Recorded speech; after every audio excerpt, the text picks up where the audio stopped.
Assalamualaikum warahmatullahi wabarakatuh. Perkenalkan, nama saya Tiara Amelia Erliwibowo, nomor absen 30 dari 12 MIPA 7. Pada kesempatan kali ini saya akan menerangkan poster saya mengenai bab energi alternatif terbarukan. Energi alternatif terbarukan sendiri merupakan energi yang berasal dari alam dan dapat diperbarui serta digunakan secara terus-menerus karena jumlahnya tidak terbatas. Energi alternatif terbarukan terbagi menjadi 5 jenis. Yang pertama adalah tenaga surya, air, angin, biomasa, dan panas laut. Poster saya yang pertama menjelaskan mengenai pemanfaatan dari energi alternatif terbarukan berupa sinar matahari atau tenaga surya. Jenis energi ini berasal dari penangkapan radiasi sinar matahari atau tenaga surya dan kemudian diubah menjadi listrik, panas, atau air panas. Untuk mengubah radiasi matahari atau panas dari matahari menjadi listrik, kita memerlukan alat yang bernama panel sistem atau biasa kita kenal dengan sebutan panel surya. Dengan potensi yang sangat besar, ramah lingkungan, serta pastinya dengan jumlah yang tak terbatas karena merupakan salah satu dari energi terbarukan, sinar matahari atau tenaga surya ini digadang-gadang nantinya akan menjadi sumber energi utama di masa depan. Berbagai aplikasi PLTS dapat diterapkan untuk penerangan, memasok daya peralatan listrik pada daerah-daerah yang jauh atau terpencil karena tidak tersedianya jaringan listrik konvensional dan sebagainya. Aplikasi yang sering digunakan adalah PLTS terpusat, penerangan fasilitas umum, penerangan perumahan, atau solar home system yang ada pada gambar di poster saya, serta penjernihan air, pompa air, dan sebagainya.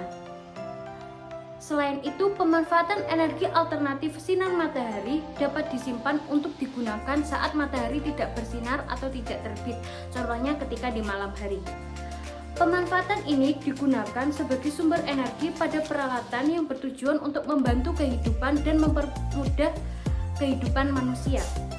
Tentunya, energi alternatif terbarukan dari pemanfaatan energi sinar matahari ini memiliki kelebihan dan kekurangannya sendiri.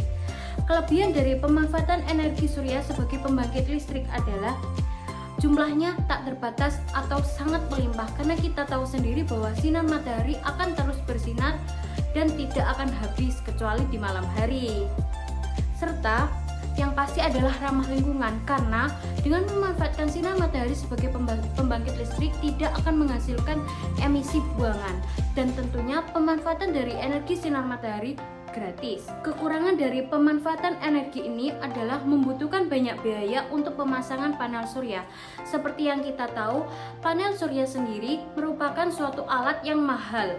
Dan di Indonesia masih digalakkan pemanfaatan energi sinar matahari untuk pembangkit listrik adalah berupa penerangan jalan. Tapi sayangnya banyak warga Indonesia yang tidak sadar dan menggunakan kesempatan untuk mencuri salah satu komponen dari panel surya yang membuat panel surya tersebut tidak lagi berfungsi. Serta penggunaan panel surya ini membutuhkan lapangan atau tempat yang luas dan yang terakhir adalah merupakan energi yang kontinu. Poster kedua saya menjelaskan mengenai pemanfaatan energi alternatif terbarukan berupa air.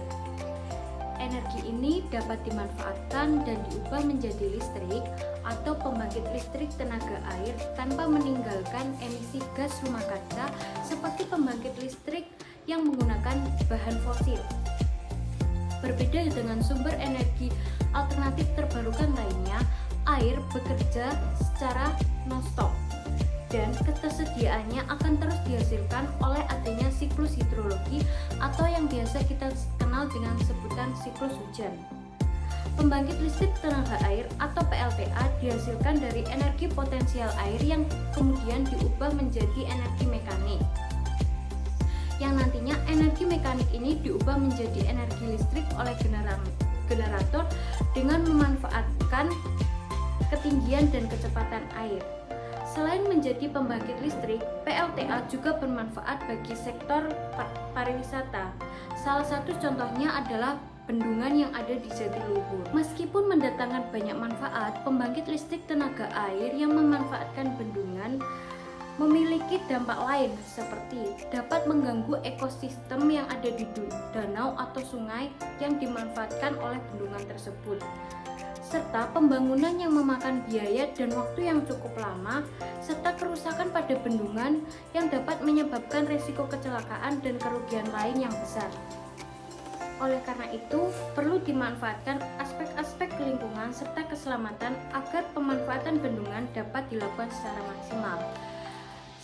Seperti yang kita tahu, kita harus menjaga kelestarian dan kebersihan air agar air akan dapat dimanfaatkan sebagai sumber energi utama di masa depan dengan digunakan sebagai pembangkit listrik. Karena yang kita tahu, pembangkit listrik tenaga air merupakan salah satu dari energi alternatif terbarukan yang jumlahnya tidak akan habis karena siklus hidrologi berupa hujan. Yang terakhir adalah poster ketiga saya yang membahas mengenai pemanfaatan energi alternatif terbarukan berupa angin. Angin merupakan salah satu dari energi terbarukan yang ada di alam dan untuk produksinya diperoleh dari konversi energi kinetik. Energi angin dapat diubah menjadi energi kinetik atau energi listrik. Energi angin memiliki kontribusi yang signifikan untuk mengurangi emisi, karena energi angin sendiri tidak menghasilkan emisi CO2 atau karbon dioksida saat proses produksinya. Cara kerja pembangkit listrik tenaga angin atau yang biasa kita kenal dengan PLTB atau kepanjangan dari pembangkit listrik tenaga bayu memiliki mekanisme kerja yang cukup sederhana. Energi angin yang memutar kincir diteruskan untuk memutar baling-baling pada generator yang ada pada bagian belakang kincir angin, sehingga akan menghasilkan energi listrik. Pembangkit listrik tenaga angin pastinya memiliki kelebihan dan kekurangan. Untuk kelebihannya yang pertama adalah sifatnya terbarukan. Yang kita ketahui, angin termasuk dari sumber energi yang jumlahnya tidak terbatas dan akan terus ada hingga di masa mendatang. Untuk menjaga ketersediaan angin terus ada di kehidupan manusia, kita harus melestarikan adanya pohon. Jadi kita tidak boleh menebang pohon secara sembarangan. Yang kedua adalah tidak menghasilkan emisi gas buangan dan merupakan sumber energi terbarukan yang ramah lingkungan. Karena angin merupakan salah satu energi yang tidak menghasilkan emisi buangan berupa CO2 atau yang biasa kita kenal dengan karbon dioksida. Untuk kekurangan dari pembangkit listrik tenaga angin ini, yang pertama adalah membutuhkan lahan yang luas dan tidak memungkinkan untuk disembunyikan karena kincir angin merupakan alat pembangkit listrik yang besar dan membutuhkan laga yang luas seperti di negara Eropa. Nah, kekurangan di Indonesia ini karena Indonesia memiliki banyak penduduk dan kepadatan penduduknya tinggi, maka lahan yang akan digunakan untuk membangkit listrik tenaga angin ini kurang memadai. Untuk memajukan bumi di masa depan, kita sebagai generasi muda harus menerapkan dan memanfaatkan energi alternatif terbarukan berupa air, angin, energi matahari, biomasa, dan panas laut sebagai energi pembangkit listrik. Yang kita ketahui bahwa tenaga listrik atau pembangkit listrik yang ada sekarang masih menggunakan bahan tak terbarukan seperti contohnya batu bara dan fosil yang pada masa depan nanti akan habis jika terlalu sering digunakan. Oleh karena itu, kita harus memanfaatkan energi terbarukan secara maksimal karena siklusnya akan terus terjadi dan tidak akan habis, serta penggunaannya akan ramah lingkungan dan tidak menghasilkan gas emisi buangan. Solusi yang dapat kita gunakan adalah dengan memanfaatkan dan melestarikan energi tersebut dan selalu melestarikan keberadaannya di alam dan tidak merusaknya. Sekian yang dapat saya sampaikan, mohon maaf bila ada salah kata. Terima kasih. Wassalamualaikum warahmatullahi wabarakatuh.